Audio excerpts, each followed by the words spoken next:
The Pioneer Museum has been in existence since 1956 and reflects the history of Martin County. We are excited to share with you some of the highlights of what we have to offer. For more information, visit our website. We're in the Pioneer Room in the Pioneer Museum. We're going to look at a number of very interesting items. We'll start with the icebox. Before there was electricity, in order to keep things cool, people had to use what was called an icebox. This is a refrigerator from the past, again called an icebox. Why is it an icebox? Because ice would be put in this container here. Then it would be closed to keep things like ice cream, vegetables, cold. Now, the icebox is fully operational now with ice in the ice container, and everything is kept cool. I'll open it up again so we can see exactly what it looks like, and there we are. All right, if you hear some squeaking, it's the wood floors and people walking around, looking around in the museum. All right, over here is a stove, a little different stove than we are accustomed to today, but it was used for not only cooking, but things like an iron, to heat up an iron, which is very heavy, to iron clothing. There's a waffle maker. There's a pot for boiling water. Another kind of waffle maker. And again, another kind of iron. And Jim, what do you have over there? Well, I'm trying to load the dishwasher, Lenny. Well, that's a neat dishwasher from the early 1900s. It's electric, but we don't use it today, so I don't think we better do that. Well, then you can't leave dirty dishes in your office all the Well, I'm time. glad you cleaned it up. I appreciate that. Okay, this is a really unique item as well. It's patterned somewhat after dishwashers of today, but obviously it's pretty archaic. It is electric. It did use soap, and I'm just amazed that it had something like that. We had something like that in the early 1900s. Jim, what do you have right there? Well, you know, Lenny, you were talking about the icebox earlier, and this is a portable icebox. It's called the Carry Cold, and that was produced in Minneapolis. This was used. Something like that cost, do you think? Well, I found a newspaper article, 1933. You could have got one of these bad boys for $2.49.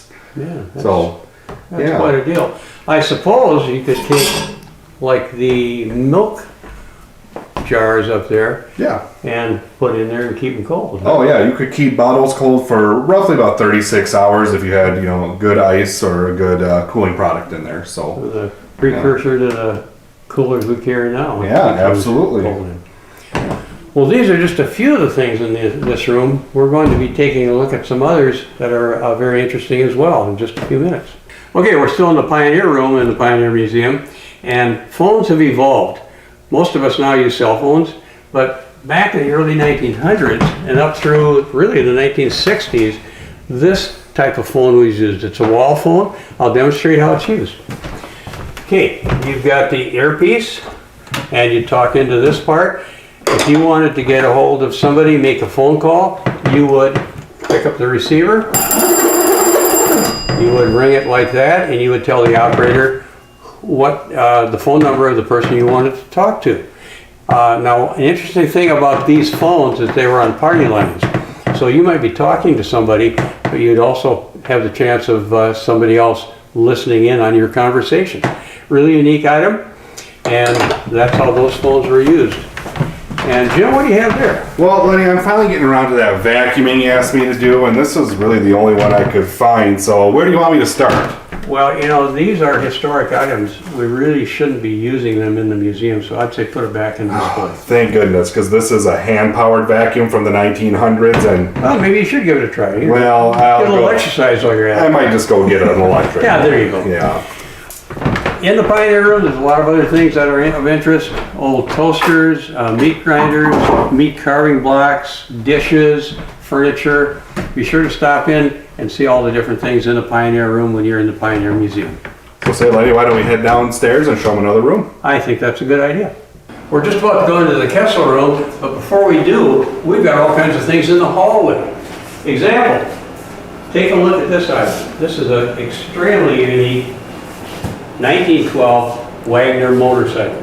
Can you imagine, Jim, writing that to Sturgis? Does not look fun. Or even to Northrop. It's just, we've had people come in looking at it. An individual from the Twin Cities came. He has one like it that he's restored. It's just a really unique and interesting piece, in addition to the bicycles there too. But what about this, Jim? Yeah, this is the vault that came out of the Martin County Courthouse. Was put in when the building was built in 1906. And my goodness, it is a serious piece here. It's steel, cement, it's huge. You can see on some of the pictures of the display, they had to get it out with a crane and then bring it here on a wrecker. So, you know, they can see it was built, walls were built around it because it was so heavy. It took many people to move this in here. So, yeah, this is probably our heaviest piece. Yeah, over here, Tom Syme had a barber shop in Fairmont, and at that time it was located down in the basement of a store, and you'd walk down. These are the chairs they would use, and these are a lot of the items that the barbers would use. And you can see the cups and I'm not even sure what these are called. What are they called, Jim? Do you know? I think that was used brush, yeah, shaving cream. Shaving cream, that type of thing. I'm not too familiar with those, you can see. Yeah, I can tell. But really unique item. They don't have these kinds of chairs anymore, obviously, but it just kind of takes you back to the past. Sure. So now we're going to get ready to go into the Kessel Room.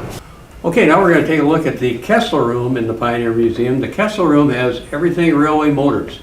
Railway motors was one of the most significant industries in Martin County and Fairmont that has ever existed. At one time they employed 1 out of every 10 people in Fairmont.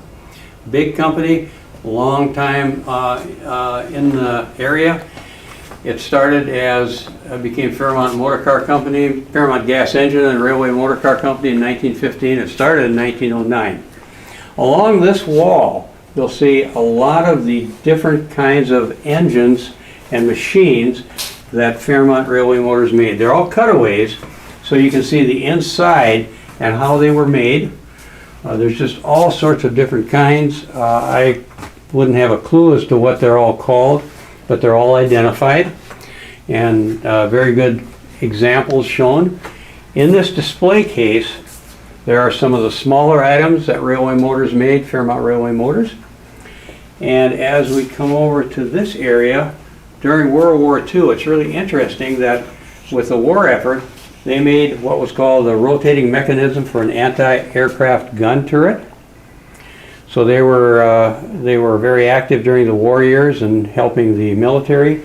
They actually even made a tank at one time. I'm not sure if that was actually put into play with the military or not, or if it was just something that they worked on but didn't go any further than that. And then Jim is going to show us something else over here. Yeah, this here is a chemical fire engine that Railway Motors made. It holds water and the different chemical components so that at the time of a fire, when you went to spray, it would mix everything together. You know, they just made a ton of different things, had their hands in a lot of different industries. They made tractors, engines, maintenance equipment for railroads. They use a lot of big, complicated machinery. This is a hardness tester. Don't ask me how to test that hardness, but yeah, just very big, very interesting. You know, they just had a ton of employees, a ton of different projects. They even had their own Railway Motors baseball team in the 10s and 20s.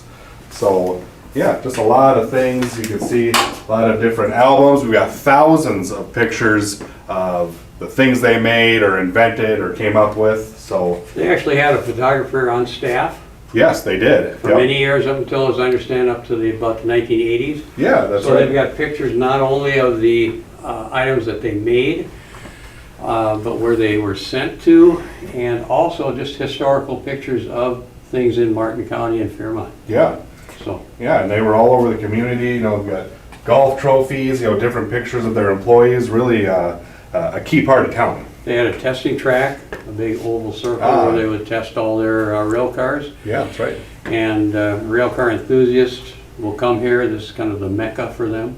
because their rail car was made in Fairmont, so Sure. they'll come and take a look at this room and look through the pictures, and something they really enjoy. Yeah.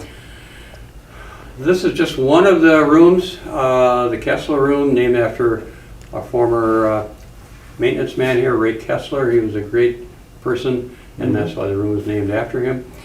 And we just have a lot of other rooms, but this is just one example, so be sure to come and stop at the museum and take a look at all the different rooms and the different things that we have available.